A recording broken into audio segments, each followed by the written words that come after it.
अरे यार, लोग समझते ही नहीं कि घूमना फिरना कितना मजेदार होता है। जब हम प्रकृति के करीब होते हैं तो हमें एक अलग ही सुकून मिलता है।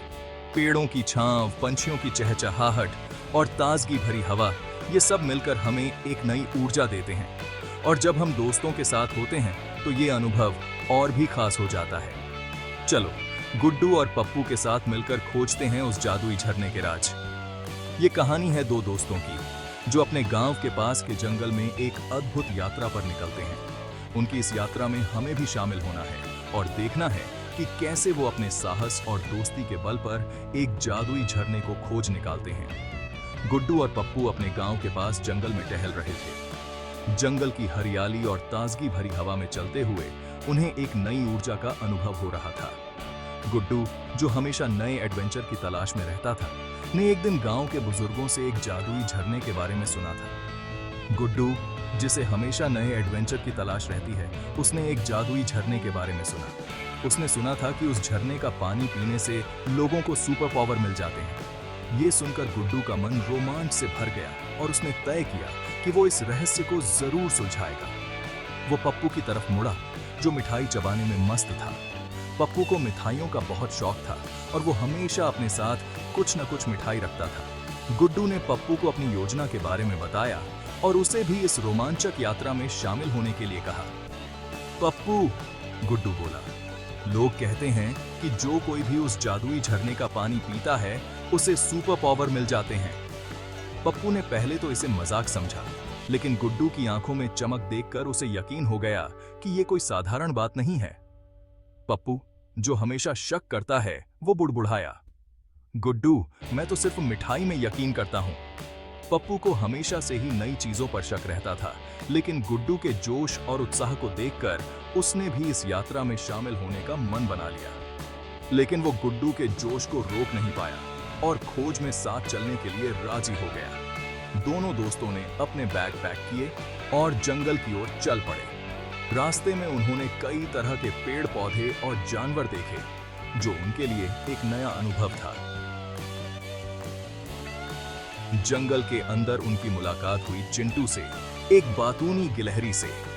चिंटू बहुत ही चतुर और चालाक गिलहरी थी, जो जंगल के हर कोने के बारे में जानती थी। उसने गुड्डू और पप्पू को देखा और उनकी बातचीत सुनकर उनके पास आ गई। जादुई झरना ढूंढ रहे हो? चिंटू ने पूछा। उसकी आवाज सुनकर गुड्डू और पप्पू दोनों हैरान रह गए। उन्होंने कभी सोचा भी नहीं था कि एक गिलहरी उनसे बात कर सकती है। पप्पू हैरान रह गया। बात करने वाली गिलहरी? उसने अपनी आंखें मलीं और फिर से देखा, लेकिन चिंटू वहीं खड़ी थी और मुस्कुरा रही थी। पप्पू को यकीन नहीं हो रहा था कि वो सच में एक बात करने वाली गिलहरी से बात कर रहा है। चिंटू ने उनकी मदद करने का वादा किया और साथ ही चेतावनी दी कि पानी पीने के लिए उन्हें एक पहेली सुलझानी होगी। उसने बताया कि झरने तक पहुंचने का रास्ता बहुत ही कठिन और चुनौतीपूर्ण है, लेकिन अगर वो सच्चे दिल से कोशिश करेंगे तो जरूर सफल होंगे।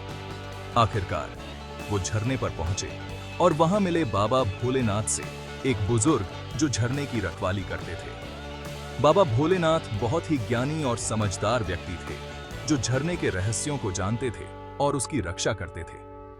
मेरी पहेली का जवाब दो, तब पानी पी सकोगे, उन्होंने चुनौती दी। बाबा भोलेनाथ ने उन्हें एक पहेली दी, जिसका जवाब देना उनके लिए बहुत ही महत्वपूर्ण था।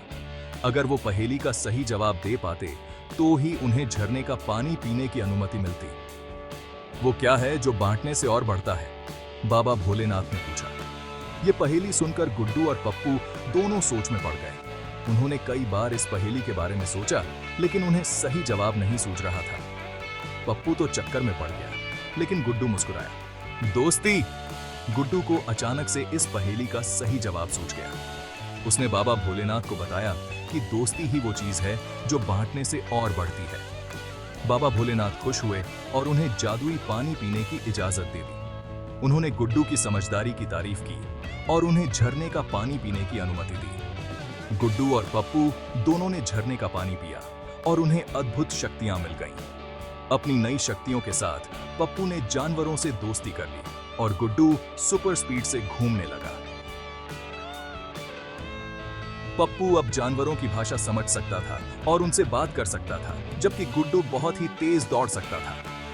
उन्होंने बाबा भोलेनाथ और चिंटू को धन्यवाद दिया और गांव की तरफ वापस लौटने लगे। उनकी इस अद्भुत यात्रा ने उन्हें बहुत कुछ सिखाया और उन्हें एक नई दृष्टि दी। उनका ये एडवेंचर पूरे गांव में चर्चा का विषय बन गया। गांव के लोग उनकी इस यात्रा के बारे में सुनकर बहुत ही प्रभावित हुए और उन्होंने गुड्डू और पप्पू की तारीफ की। पप्पू मुस्कुराया, गुड्डू वो तो गजब था, लेकिन चलो अब वो मिठाई खत्म करते हैं। पप्पू को अपनी मिठाइयों की याद आ गई और उसने गुड्डू को भी मिठाई खाने के लिए कहा और वो दोनों हंसते खिलखिलाते हुए आगे बढ़ गए। उनकी इस यात्रा ने उन्हें और भी करीब ला दिया और उनकी दोस्ती को और भी मजबूत बना दिया।